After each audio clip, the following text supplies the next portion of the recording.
Class 9 में आप सभी का स्वागत है। हम लोग पढ़ रहे हैं स्पर्श का पाठ 3, एवरेस्ट मेरी शिखर यात्रा। यहाँ पढ़ेंगे हम लोग पेज 25 के नीचे से। 15-16 मई 1984 को बुद्ध पूर्णिमा का दिन मैं लोहोत्से की बर्फीली सीधी ढलान पर लगाए गए सुंदर रंगीन नायलॉन के बने तंबू के कैंप 3 में थी। कैंप में 10 और व्यक्ति थे। लोपसांग तशारिंग मेरे तंबू में थे। एनडी शेरपा और 8 अन्य शरीर से मजबूत और ऊंचाइयों में रहने वाले शेरपा दूसरे तंबुओं में थे। मैं गहरी नींद में सोई हुई थी कि रात में 12:30 बजे के लगभग मेरे सिर के पिछले हिस्से में किसी एक सख्त चीज़ के टकराने से मेरी नींद अचानक खुल गई और साथ ही एक जोरदार धमाका भी हुआ। तभी मुझे महसूस हुआ कि एक ठंडी बहुत भारी कोई चीज़ मेरे शरीर पर से मुझे कुचलती हुई चल रही है। मुझे सांस लेने में भी कठिनाई हो रही थी। यह क्या हो गया था?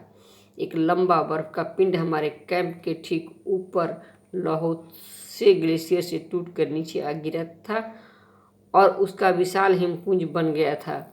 हिमखंडों, बर्फ के टुकड़ों तथा जमी हुई बर्फ के इस विशालकाय पुंज ने एक एक्सप्रेस रेलगाड़ी की तेज गति और भीषण गर्जना के साथ सीधी ढलान से नीचे आते हुए हमारे कैंप को तहस-नहस कर दिया।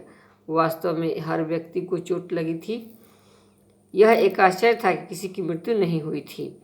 लोपसांग अपनी स्विस छुरी की मदद से हमारे तंबू का रास्ता साफ करने में सफल हो गए थे और तुरंत ही अत्यंत तेजी से मुझे बचाने की कोशिश में लग गए। थोड़ी सी भी देर का सीधा अर्थ था मृत्यु। बड़े बड़े हिमपिंडों को मुश्किल से हटाते हुए उन्होंने मेरे चारों तरफ की कड़े जमे बर्फ की खुदाई की और मुझे उस बर्फ की कब्र से निकाल बाहर खींच लाने में सफल हो गए। सुबह तक सारे सुरक्षा दल आ गए थे और 16 मई को प्रातः 8 बजे तक हम प्रायः सभी कैंप 2 पर पहुंच गए थे। जिस शेरपा की टांग की हड्डी टूट गई थी उसे एक खुद के बनाए स्ट्रेचर पर लिटाकर नीचे लाए। हमारे नेता कर्नल खुल्लर के शब्दों में यह इतनी ऊंचाई पर सुरक्षा कार्य का एक जबरदस्त साहसिक कार्य था। सभी 9 पुरुष सदस्यों को चोटों अथवा टूटी हड्डियों आदि के कारण बेस कैंप में भेजना पड़ा। तभी कर्नल खुल्लर मेरी तरफ मुड़कर कहने लगे, क्या तुम भयभीत थी? जी हाँ। क्या तुम वापस जाना चाहोगी? नहीं, मैंने बिना किसी हिचकिचाहट के उत्तर दिया। जैसे ही मैं साउथ पोल कैंप पहुंची, मैंने अगले दिन की अपनी महत्वपूर्ण चढ़ाई की तैयारी शुरू कर दी। मैंने खाना, कुकिंग गैस तथा कुछ ऑक्सीजन सिलेंडर इकट्ठे किए। जब दोपहर 1:30 बजे बिस्सा आया, उसने मुझे चाय के लिए पानी गर्म करते देखा कि जय और मीनू अभी बहुत पीछे थे।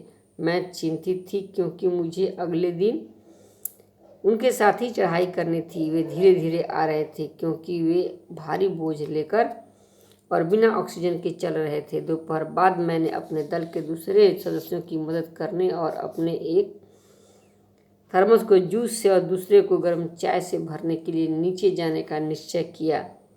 मैंने बर्फीली हवा में ही तंबू से बाहर कदम रखा। जैसे ही मैं कैंप क्षेत्र से बाहर आ रही थी, मेरी मुलाकात मीनू से हुई कि और जय अभी कुछ पीछे थे। मुझे जय जेनेवा स्पर की चोटी के ठीक नीचे मिला।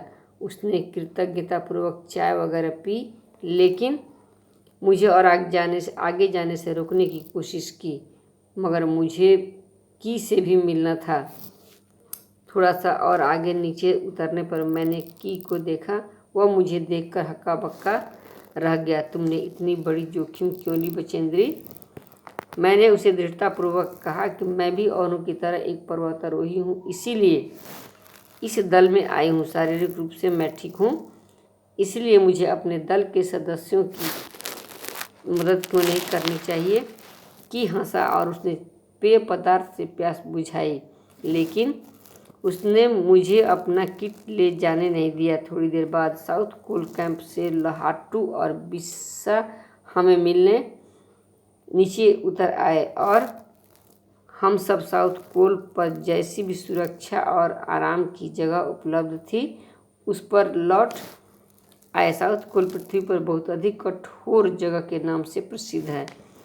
अगले दिन मैं सुबह 4 बजे उठ गई, बर्फ़ पिघलाया और चाय बनाई। कुछ बिस्कुट और आधी चॉकलेट का हल्का नाश्ता करने के बाद मैं लगभग 5:30 बजे अपने तंबू से निकल पड़ी। अंगदोर्जी बाहर खड़ा था और कोई आसपास नहीं था। अंगदोर्जी बिना ऑक्सीजन के ही चढ़ाई करने वाला था, लेकिन इसके कारण उसके पैर ठंडे पड़ जाते थे, इसलिए वह ऊंचाई पर लंबे समय तक खुले में और रात्रि में शिखर कैंप पर नहीं जाना चाहता था। इसलिए उसे या तो उसी दिन चोटी तक चढ़कर साउथ कोल पर वापस आ जाना था अथवा अपने प्रयास को छोड़ देना था। वह तुरंत ही चढ़ाई शुरू करना चाहता था और उसने मुझसे पूछा क्या मैं उसके साथ जाना चाहूँगी। एक ही दिन में साउथ कोल से चोटी तक आना और वापस आना बहुत कठिन और असंसाध्य होगा। इसके अलावा यदि अंगदोर्जी के पैर ठंडे पड़ गए तो उसके लौट कर आने का भी जोखिम था। मुझे फिर भी अंगदोर्जी पर विश्वास था और साथ साथ मैं आरोहण की क्षमता और कर्मठता के बारे में भी आश्वस्त थी। अन्य कोई भी व्यक्ति इस समय साथ चलने के लिए तैयार नहीं था। सुबह 6:20 पर जब अंगदोर्जी और मैं साउथ कोल से बाहर निकले तो दिन ऊपर चढ़ आया था। हल्की हल्की हवा चल रही थी, लेकिन ठंड भी बहुत अधिक थी। मैं अपने आरोही उपस्कर में काफ़ी सुरक्षित और गर्म थी। हमने बगैर रस्सी के ही चढ़ाई की। अंगदोर्जी एक निश्चित गति से ऊपर चढ़ते गए और मुझे भी उनके साथ चलने में कोई कठिनाई नहीं हुई। जमे हुए बर्फ़ की सीधी व ढलाऊ चट्टानें इतनी सख्त और भुरभुरी थीं मानो शीशे की चादरें बिछी हों। हमें बर्फ़ काटने के फावड़े का इस्तेमाल करना ही पड़ा और मुझे इतनी सख्ती से फावड़ा चलाना पड़ा जिससे कि उस जमे हुए बर्फ़ की धरती को फावड़े के दांत काट सकें। मैंने उन खतरनाक स्थलों पर हर कदम अच्छी तरह सोच समझकर उठाया। 2 घंटे से कम समय में ही हम शिखर कैंप पर पहुंच गए। अंगदोर्जी ने पीछे मुड़कर देखा और मुझसे कहा कि क्या मैं थक गई हूँ। मैंने जवाब दिया नहीं, जिसे सुनकर वे बहुत अधिक आश्चर्यचकित और आनंदित हुए। उन्होंने कहा कि पहले वाले दल ने शिखर कैंप पर पहुंचने में 4 घंटे लगाए थे और यदि हम इसी गति से चलते रहे तो हम शिखर पर दोपहर 1 बजे तक पहुंच जाएंगे। धन्यवाद बच्चों, आप भी पढ़िए, ठीक है, और अगले दिन हम लोग पढ़ेंगे।